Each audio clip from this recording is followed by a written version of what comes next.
Around the edges of the painting, Jennifer had incorporated smaller scenes from their relationship. Their first date at the coffee shop, their wedding day, vacations they'd taken, quiet moments at home. Each memory was rendered in the same dreamlike, colorful style. It was beautiful. It was personal. It was perfect. "Jennifer," Peter breathed. "This is incredible. You really like it?" Jennifer asked nervously. "Like it? I love it. This is the most amazing gift anyone has ever given me." Jennifer beamed. "I wanted to capture what our life together feels like. Not what it looks like, but what it feels like. All the colors and emotions and memories." Peter pulled her into a tight hug. "You captured it perfectly." They stood there holding each other, looking at the painting. "So this is what you've been doing every night," Peter said. "Creating this masterpiece." "I worked on it in sections," Jennifer explained. "Starting with the house, then adding us, then all the little memories. It took every night of those 4 weeks, but I wanted it to be perfect." "That is perfect," Peter assured her. "Where should we hang it?" Jennifer's face lit up. "You want to hang it?" "Of course, this needs to be displayed properly. Maybe in the living room. That's a big wall space for a big, beautiful painting." Peter took her hands. "Jennifer, you're incredibly talented. This isn't just good for someone who hasn't painted in years. This is professional quality." Jennifer blushed. "You're biased because you love me." "I am biased because I love you," Peter agreed. "But I also know art, and this is art." He led her back into the house and handed her the wrapped gift he'd prepared. Jennifer opened it carefully and gasped when she saw the art supplies. "Peter, these are professional grade." "These are expensive." "Because you're going to need them," Peter said. "You're going to keep painting. This isn't a one-time anniversary gift. This is you reconnecting with who you are." Jennifer threw her arms around him. "How did I get so lucky to marry you? I ask myself the same thing every day." They went to Giancarlo's for dinner. The restaurant looked different than Peter remembered, but the atmosphere was still romantic. They ate slowly, talking about everything and nothing, enjoying being together. "I have a confession," Jennifer said over dessert. "Oh no, more secrets?" Peter laughed. "Oh, just something I haven't told you yet. When I started painting again, I didn't think I'd finish. I thought I'd do a few sessions and realize I wasn't any good anymore. But you're good." "But I didn't know that," Jennifer continued. "I was scared that I'd spent all these years wondering, what if? And when I finally tried again, I'd be terrible. And it felt amazing," Jennifer said, her eyes shining. "From the first brushstroke it felt right, like I'd been holding my breath for 15 years, and could finally breathe again." Peter reached across the table and took her hand. "So what now? Are you going to keep painting?" "I want to, but I don't know what that looks like." "Do I take classes? Try to sell work? Just paint for fun?" "Maybe all of the above," Peter suggested. "Maybe you explore and see where it takes you." Jennifer nodded thoughtfully. "My boss mentioned they're looking for someone to lead the creative design team. It's not fine art, but it's more creative than what I do now. You should apply." "I might," Jennifer said. "Or I might do something completely different. I might take a class at the community college or join an artist collective. I don't know yet, but for the first time in years I'm excited about possibilities." Peter raised his wine glass. 2 possibilities, and to the most talented, secretive, midnight painting wife a man could ask for. Jennifer clinked her glass against his. "And to the most patient, understanding husband who didn't break into the garage, even though he really wanted to." They both laughed. After dinner, they walked through the city hand in hand, talking about dreams and plans for the future. The night was warm, the stars were bright, and everything felt perfect. When they got home, Peter stopped in front of the garage. "What?" Jennifer asked. "I'm thinking about where to hang your painting. The living room is too small. The dining room doesn't have the right lighting." Jennifer smiled. "I have an idea, but you might think I'm crazy." "Try me. What if we convert the garage into an art studio? A proper one with good lighting and space for canvases.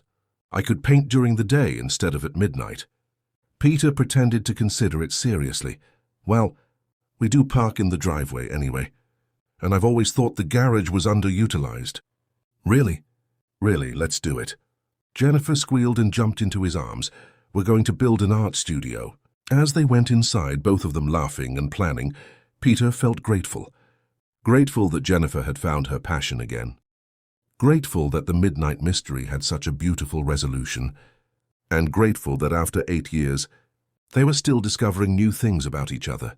Later that night, lying in bed, Jennifer said quietly, "Thank you for not giving up on me during these past few weeks. I know I was being difficult." "You were being human," Peter replied. "Sometimes we need space to figure things out on our own before we can share them. Next time I'll share sooner. Next time I'll trust you sooner." Jennifer cuddled closer to him. "I love you, Peter Arson. I love you too, Jennifer Arson." They fell asleep peacefully. No more midnight mysteries to solve. No more secrets between them. At least that's what Peter thought. But he was about to discover that Jennifer's painting was hiding one more surprise. One that would change their lives in the most unexpected and beautiful way. 3 days after their anniversary, Peter came home from work to find Jennifer sitting at the kitchen table with a strange expression on her face. "What's wrong?" he asked immediately. Jennifer looked up at him, her eyes wide. "Nothing's wrong. Actually, something might be very right, but also terrifying and exciting, and I don't know how to say it." Peter sat down across from her, confused. "Just say it." Jennifer slid a small white stick across the table. Peter stared at it for 3 seconds before his brain processed what he was seeing. A pregnancy test with 2 pink lines. "You're—" He couldn't finish the sentence. "Pregnant," Jennifer completed. "I'm pregnant." Peter looked from the test to Jennifer and back to the test. "But how? I mean, I know how, but—" "We've been careful. We agreed we'd wait a few more years before starting a family." "I know," Jennifer said, her voice shaky. "But apparently life had other plans." Peter stood up and paced the kitchen. Okay, this is big. Are you upset?" Jennifer asked quietly. "Upset? No, I'm shocked. I'm overwhelmed. He stopped and looked at her. "How do you feel?" Jennifer's eyes filled with tears. "Honestly, I'm terrified. We weren't planning this. I just reconnected with my art. I was thinking about changing careers, and now there's a baby coming, and everything is going to change." Peter sat back down and took her hands. "Everything's already been changing. We'll figure this out together." He looked into her eyes. "You're sure you're not upset?" "Jennifer, I'm going to be a father." A smile slowly spread across Peter's face. "We're going to have a baby." Jennifer smiled through her tears. "We're going to have a baby." They both started laughing and crying at the same time, overwhelmed by the news. "Wait," Peter said suddenly. "When did you know? Is this why you've been acting different?" Jennifer shook her head. "I just found out this afternoon. I thought I had the flu, so I went to the doctor. They did a test and— surprise. How far along are you?" "About 6 weeks. The doctor said everything looks healthy so far." Peter did quick math in his head. "So you were pregnant when you were painting? When you were spending all those nights in the garage?" Jennifer nodded. "I had no idea. I thought I was just exhausted from staying up late painting." Peter laughed. "So our baby's first experience was watching you create a masterpiece." "An artist from the start," Jennifer said, smiling. They spent the rest of the evening talking about the future, names they liked, how they'd convert the spare bedroom into a nursery, whether they should find out the gender or wait. It felt surreal and wonderful and terrifying all at once. "There's something else," Jennifer said as they got ready for bed. "Something I need to tell you about the painting." Peter looked at her curiously. "What about it?" "Come with me." They went down to the garage where the massive painting still stood against the wall, waiting to be moved to its new home in Jennifer's future studio.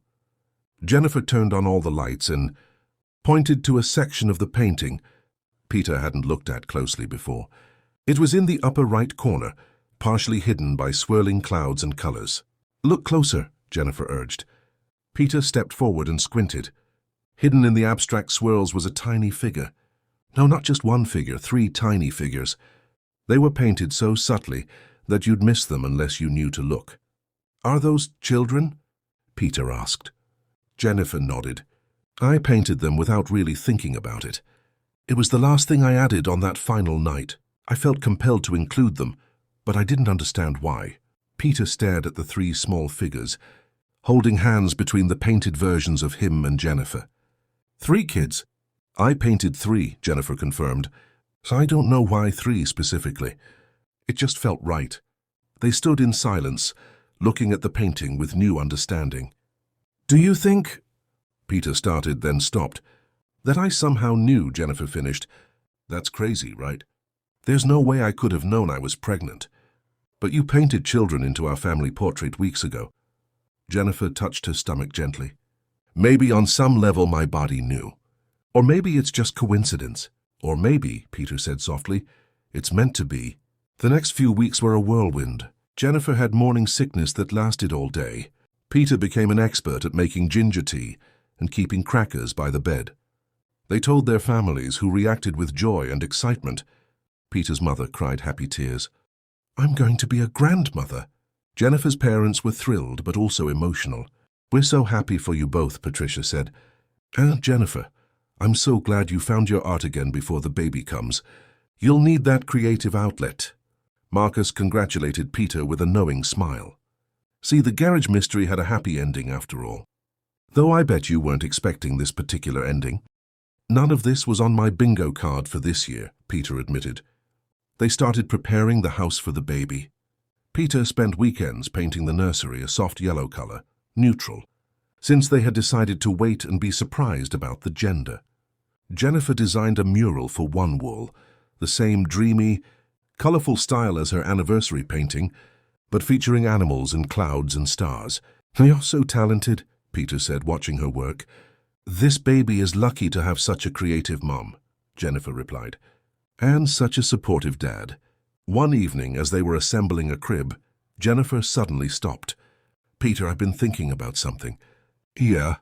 Remember how I painted 3 children in our portrait? I think about it every time I look at the painting, Peter admitted.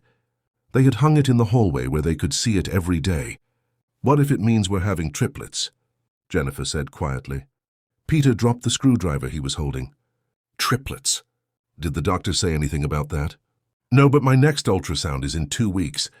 They'll be able to see more clearly then. Peter sat down on the floor. Triplets, that would be overwhelming.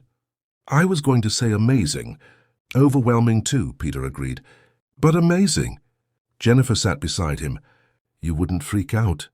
I'd probably freak out a little, Peter admitted. But we'd handle it. We handle everything together. The 2 weeks until the ultrasound felt like 2 years. Peter found himself staring at the painting constantly, counting the 3 tiny figures Jennifer had painted. Finally, the day arrived. They sat in the doctor's office, holding hands tightly as the ultrasound. Technicians spread gel on Jennifer's growing belly. Let's see what we have here, the technician said cheerfully, moving the wand across Jennifer's stomach. The screen flickered with grainy black and white images. Peter had no idea what he was looking at. There's baby, the technician said, pointing to a shape on the screen. Peter and Jennifer both leaned forward. The technician moved the wand slightly. And there's another baby. Jennifer gasped. Twins! Hold on, the technician said, moving the wand again. And there's number 3. The room went completely silent. 3? Peter whispered. We're having triplets. The technician smiled. Congratulations. You're having triplets. All 3 look healthy. Good heartbeats on all of them. Jennifer started crying. Peter started laughing. Then they were both crying and laughing at the same time. I painted 3, Jennifer kept saying. I painted 3 children, and there are 3 babies. Maybe you're psychic, Peter joked through his tears. Or maybe, Jennifer said, looking at him with wonder, some things are just meant to be. The doctor came in to discuss the pregnancy. Triplets are high risk, she explained. Jennifer would need more frequent checkups. She'd likely need to stop working earlier than planned. The babies would probably be born premature. There were risks to consider, but as Peter listened, all he felt was overwhelming joy. 3 babies, 3 lives, 3 new members of their family. We can do this, he told Jennifer as they drove home. We have to do this, Jennifer replied, laughing. They're already here. That night, they stood in front of the painting together. How did you know? Peter asked softly. Jennifer shook her head. I didn't know. I just felt something. When I was painting, I felt like our family wasn't complete with just the 2 of us, so I added children. 3 of them, because that number felt right. 3 feels perfect, Peter agreed. They started preparing in earnest. The yellow nursery would need 3 cribs, not 1. They'd need 3 car seats, 3 times the diapers, 3 times the clothes, 3 times everything. Marcus came over to help build the additional cribs. "Man, you don't do anything halfway, do you?" Marcus joked. "From 0 to 3 kids in one shot." "That's how we roll," Peter said, trying to decipher the instruction manual. "So," Marcus asked, "is Jennifer still planning to do the art studio?" Peter nodded. "We're going to finish it before the babies come. She wants a space to create when she has time. Her mom is going to help with the babies, so Jennifer can still paint." "That's good. She shouldn't give up her dreams just because she's becoming a mom." "She's not giving up anything," Peter said firmly. "She's adding to her life. The art, the babies, our marriage, it all fits together." The months passed quickly. Jennifer's belly grew to an impressive size. She had to stop working at 7 months earlier than expected, but she spent her time painting in the newly completed studio, creating artwork for the nursery. She painted 3 portraits, 1 for above each crib. Each painting showed a different scene, one with stars and moons, one with trees and animals, one with oceans and fish, all in her signature dreamy, colorful style. "They're perfect," Peter said when she showed him. "Our babies are so lucky." At 33 weeks, Jennifer went into labor. It was early, but the doctor had expected it. Triplets rarely made it to full term. Peter drove to the hospital trying to stay calm while Jennifer breathed through contractions in the passenger seat. "It's happening," she kept saying. "We're about to meet them." "I know," Peter said, his knuckles white on the steering wheel. "We're ready." "Are we, though?" Jennifer asked between contractions. "Are we really ready for 3 babies?" Peter reached over and squeezed her hand. "No, but we'll figure it out." The delivery was intense. Peter held Jennifer's hand through all of it, amazed by her strength. After what felt like forever, but was really only a few hours, they heard the first cry. "It's a boy," the doctor announced. Minutes later, another cry. Another boy. And then the third. And one more boy. "Congratulations, you have 3 healthy sons." "3 boys?" Peter asked, his voice thick with emotion. 3 identical boys, the doctor confirmed. Triplets who looked exactly alike. Peter couldn't stop crying as he held each of his sons for the first time. They were tiny, each barely 5 lbs, but they were perfect. 10 tiny fingers, 10 tiny toes, little faces scrunched up in confusion about this bright, loud world they'd just entered. 3 boys, Jennifer said weakly from the bed, exhausted but smiling. "Just like you painted," Peter said, bringing the babies over so Jennifer could see them. Over the next few days in the hospital, Peter and Jennifer marveled at their sons. The nurses put different colored bracelets on each baby so they could tell them apart. Blue, green, and red. "We need names," Jennifer said on the second day. They had discussed names for months but couldn't agree. Now, looking at their 3 sons, the names came easily. "Thomas," Peter suggested, looking at the baby with the blue bracelet. "He looks wise, like he's studying everything." "Matthew for the green one," Jennifer said. "He's already so calm and peaceful." "And Christopher," Peter said, touching the red bracelet gently. "He seems adventurous, ready to explore." Thomas, Matthew, and Christopher Arson. They're 3 miracles. The first few months at home were chaos. Peter took paternity leave from work. Jennifer's mother moved in temporarily to help. They worked in shifts. Someone was always awake, always feeding a baby, always changing a diaper. Peter learned to bottle feed 2 babies at once. Jennifer mastered the art of the speed diaper change. They moved through the days in a fog of exhaustion and love. "I can't believe we're doing this," Peter said one night at 3 a.m., holding Thomas while Jennifer fed Matthew and Christopher. "We're surviving," Jennifer corrected. "Barely, but we're doing it. Remember when your midnight garage trips were the most mysterious thing in our lives?" Jennifer laughed quietly. That was so simple compared to this. "But you wouldn't change it, right?" Jennifer looked at their 3 sons and smiled. Not for anything in the world. Slowly, they found their rhythm. The babies started sleeping for longer stretches. They grew and developed personalities. Thomas was indeed the studious one, always watching and observing. Matthew was gentle and calm, rarely crying. Christopher was their adventurer, always wiggling and trying to move before his brothers. On their first birthday, Peter and Jennifer threw a party. The house was decorated with balloons and streamers. Family and friends crowded into the living room to celebrate. Marcus pulled Peter aside. "You did it, man. You survived the first year." "We survived," Peter corrected. "Jennifer and I together. Remember when you called me freaking out because your wife was going to the garage? Every midnight?" Peter laughed. "That feels like a lifetime ago. And now look at you. 3 kids, happy family, living the dream." Peter looked across the room at Jennifer, who was holding Christopher while helping Thomas blow out his birthday candle. "Yeah," he said softly, "living the dream." That night, after the party was over and the babies were asleep, Peter and Jennifer stood in the hallway looking at the painting. "You knew," Peter said. "Somehow you knew." Jennifer shook her head. "I didn't know. I just hoped. I painted what our family could be, what I wanted it to be, and somehow it came true. All from those midnight sessions in the garage. All from following a dream I thought I'd lost," Jennifer said. "From taking a chance on myself." Peter pulled her close. "I'm proud of you, for pursuing your art, for bringing our sons into the world, for being an amazing mom and wife." "I'm proud of us," Jennifer replied, "for surviving this crazy year, for supporting each other, for building this beautiful, chaotic, perfect life." They stood there holding each other, looking at the painting that had predicted their future. 2 figures made of swirling colors, surrounded by 3 tiny children, all holding hands. A family created through midnight mysteries, unexpected surprises and dreams that refused to stay buried. "What are you working on in the studio now?" Peter asked. Jennifer smiled mysteriously. "A new painting. Another big one." "What's it of?" "You'll see. I'm thinking I'll need about 4 more weeks of midnight sessions to finish it." Peter groaned playfully. "Not more midnight mysteries. Some mysteries are worth keeping," Jennifer said, kissing him. "Besides, you know you love the surprises. As long as this one doesn't result in more triplets." They both laughed. Upstairs from the nursery, they heard a baby start to cry. Then another. Then the third. "That's our cue," Jennifer said. Hand in hand, they walked upstairs to tend to their 3 sons.